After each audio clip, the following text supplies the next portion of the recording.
लगभग लगभग 60% की जनगणना हमारी पूरी हो गई है और उसके माध्यम से 12 जिलों में जिस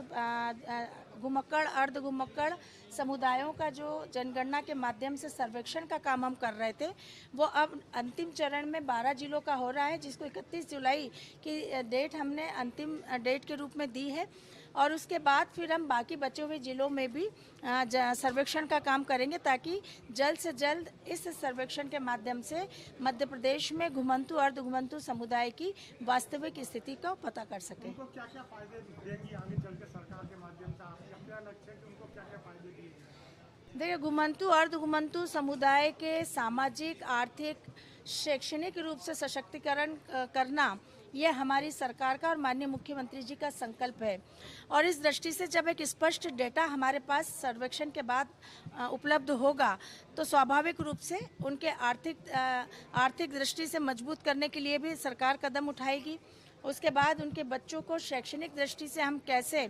शिक्षित करें, इस दिशा में भी जो प्रयास अभी किए जा रहे हैं उनको और ज़्यादा गति देने का प्रयास किया जाएगा। साथ ही साथ सामाजिक दृष्टि से आज भी हमारे घुमंतु अर्ध घुमंतु समुदाय नेपथ्य में है और उन्हें बहुत हीन दृष्टि से देखा जाता है। समाज में सम्मान दिलाने का काम मध्य प्रदेश की भारतीय जनता पार्टी की सरकार लगातार उनको कर रही है और समय समय पर जो कदम उठाए गए हैं उनका लाभ भी उस समुदाय को मिला है। लगभग 60% की जनगणना हमारी पूरी हो गई है और उसके माध्यम से 12 जिलों में जिस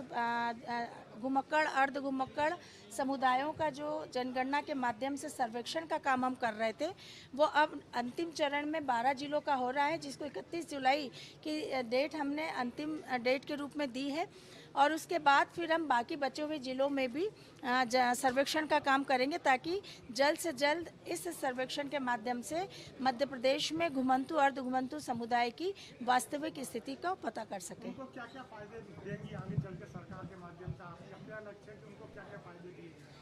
देखिए, घुमंतु अर्ध घुमंतु समुदाय के सामाजिक, आर्थिक, शैक्षणिक रूप से सशक्तिकरण करना ये हमारी सरकार का और माननीय मुख्यमंत्री जी का संकल्प है और इस दृष्टि से जब एक स्पष्ट डेटा हमारे पास सर्वेक्षण के बाद उपलब्ध होगा तो स्वाभाविक रूप से उनके आर्थिक दृष्टि से मजबूत करने के लिए भी सरकार कदम उठाएगी। उसके बाद उनके बच्चों को शैक्षणिक दृष्टि से हम कैसे